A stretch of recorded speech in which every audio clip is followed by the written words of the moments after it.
Masih ingat kisahnya Syekh Bajal Haban? Syekh Bajal Haban? Lupa. Ada seorang yang namanya Bajal Haban. Karena dia ini seorang yang mulia, wali Allah, maka dipanggil Syekh, guru besar gitu ya, Bajal Haban.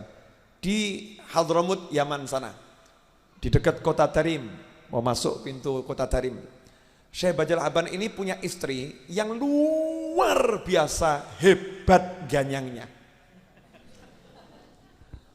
Hebat ganyang. Di antara kehebatan ganyangnya itu, orang-orang Hadramut, Yaman sana,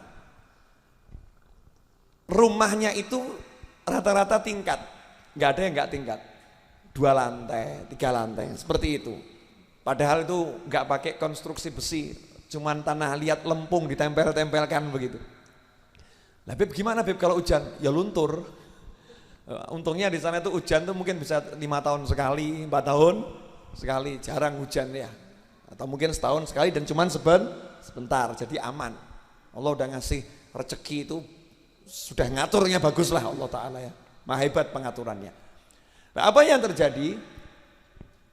Di antara hebatnya, ganyangnya si istri ini pada suaminya, setiap hari kalau suaminya pulang dari kerja, itu suaminya disuruh berangkang, suruh merangkak.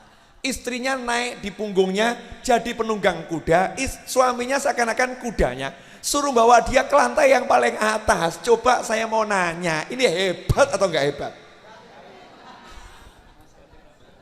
Hebat ya.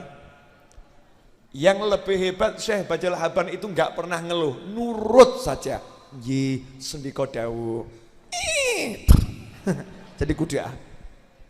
Syekh Bajal Haban. Silahkan dipraktekkan ya bapak-bapak ya. Oh diganyang begitu pokoknya yes sendika dawuh. Susah ini. Nah, tapi namanya manusia. Syekh Bajal Haban ya juga ada jenuhnya, ada aja jenuhnya. Dia nggak protes, punya istri begitu nggak protes, ridho. Ya udahlah, mau jatahnya dapatnya begini. Coba kalau suami zaman sekarang tukarkan yang lain lagi. Ya kan? Naudzubillah min dzalik. Ini indah orang dulu. Makanya orang Jawa dulu tuh hampir nggak ada yang bercerai.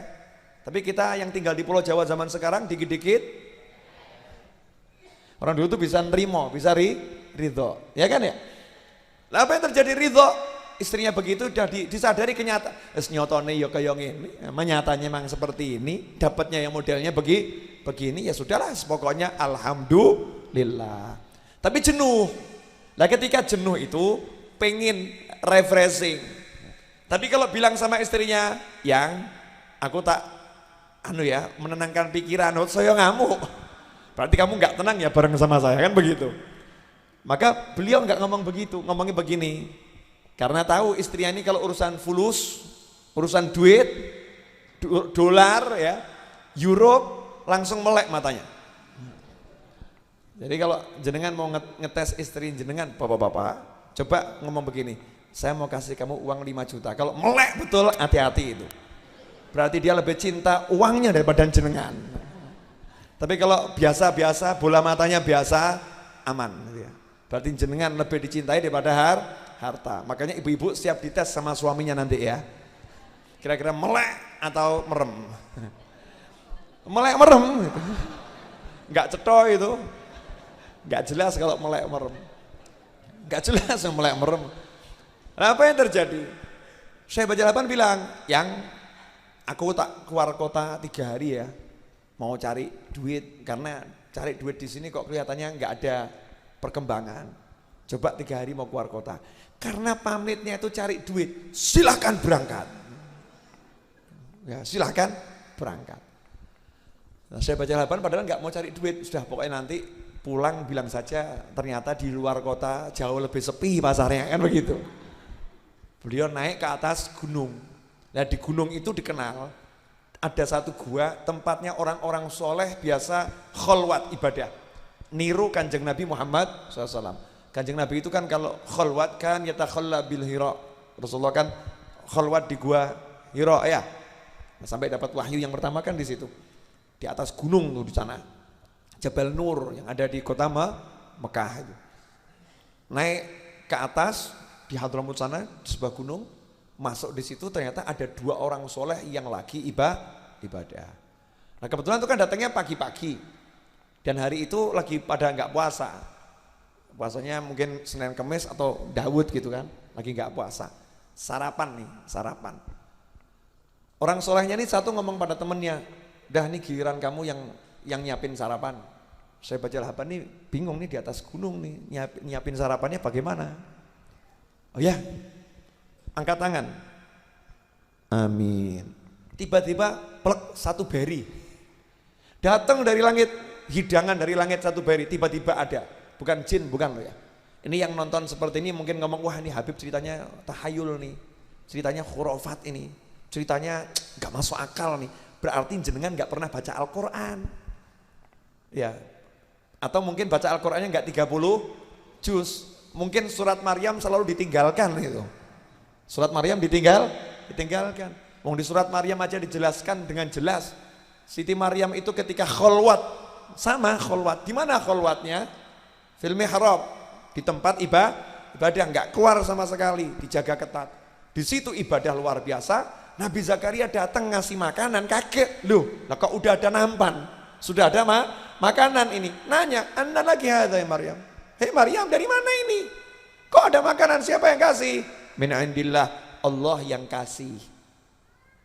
Langsung dari sisi Allah.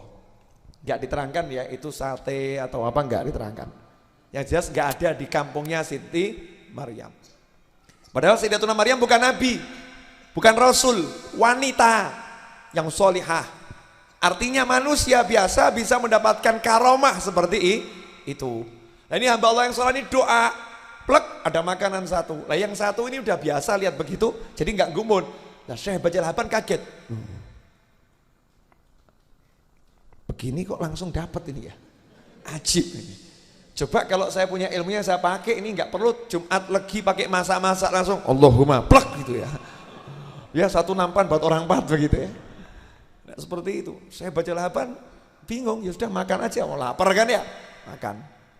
Makan siang orang yang kedua temennya ngomong, giliran kamu sekarang makan siang. Oh ya, angkat tangan.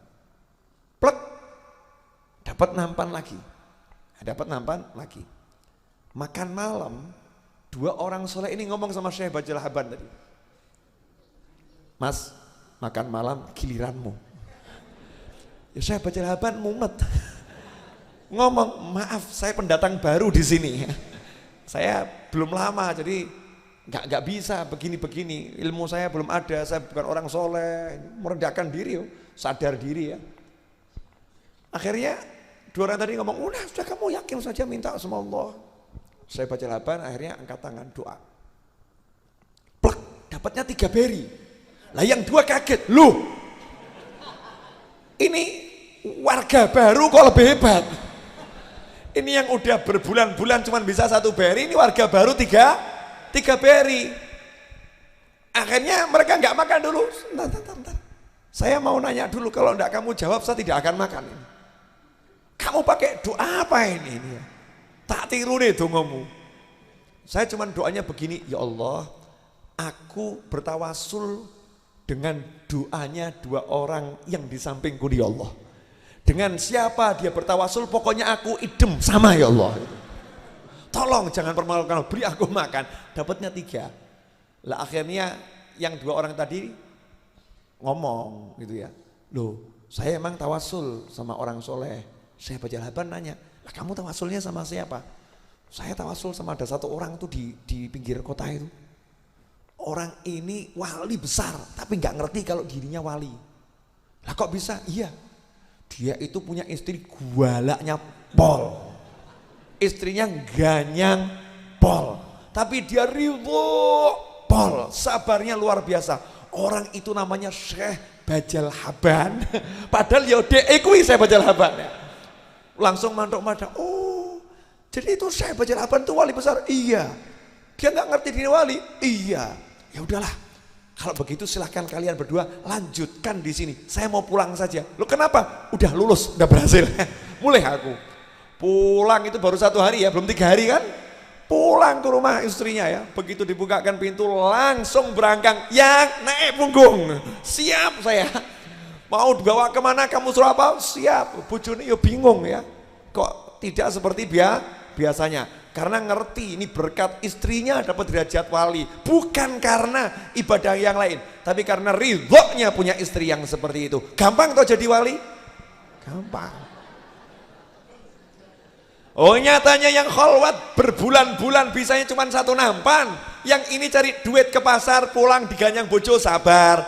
Cari duit ke pasar pulang diganyang bojo sabar. Kholwat juga tidak pernah. Baru mau nyoba, baru belum bermalam udah pulang. Tapi jadi wali yang luar biasa. Kenapa? Ridho dengan pemberian Allah yang namanya diganyang bojo.